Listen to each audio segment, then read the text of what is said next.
Ces trois vidéos illustrent parfaitement bien trois exemples différents d'attitudes comportementales d'un même patient confronté à la même situation.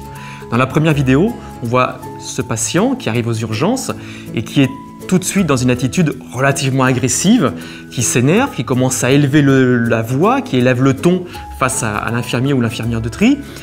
Vous savez très bien que dans ce cas-là, comme je vous disais tout à l'heure, la personne en face ne va pas être dans une attitude d'écoute, ne va pas prendre en compte votre point de vue. Donc là, on voit qu'on arrive à un blocage. On voit bien que le patient, dans cette attitude très agressive, va conduire lui-même à un blocage de la situation où personne ne va s'écouter.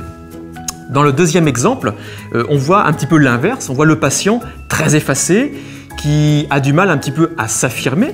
Et donc du coup, quand l'infirmier de tri va lui préconiser d'aller s'asseoir dans la salle et d'attendre, il ne va pas oser s'affirmer, se poser, se faire entendre. Et donc du coup, là aussi, on voit qu'il n'y a pas vraiment de dialogue. Il y a donc rupture de l'échange entre les deux personnes. Et donc il n'y a pas construction d'une représentation mentale cohérente et d'une prise en charge adaptée par rapport au protagoniste. La troisième situation est un très bon exemple d'un comportement assertif, totalement pertinent, puisqu'on voit dans ce cas-là que le patient arrive à la même situation et explique très bien son problème. La réponse qui lui est faite ne le satisfait pas, mais le patient n'est pas dans une attitude ni agressive ni passive.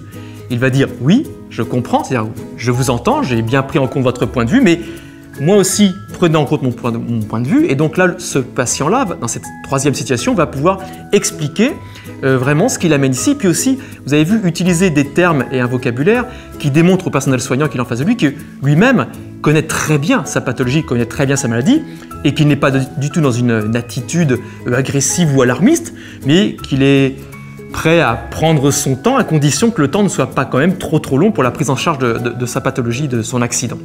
Donc vous voyez très bien avec ces trois exemples illustratifs comment des attitudes agressives ou au contraire plutôt d'abandon, de soumission à l'autorité en quelque sorte ne permettent pas une prise en charge adaptée et comment au contraire un comportement assertif permet au patient, tout en respectant l'autre, d'être dans l'écoute de l'autre, de pouvoir s'affirmer sans aucune passivité et sans aucune agressivité.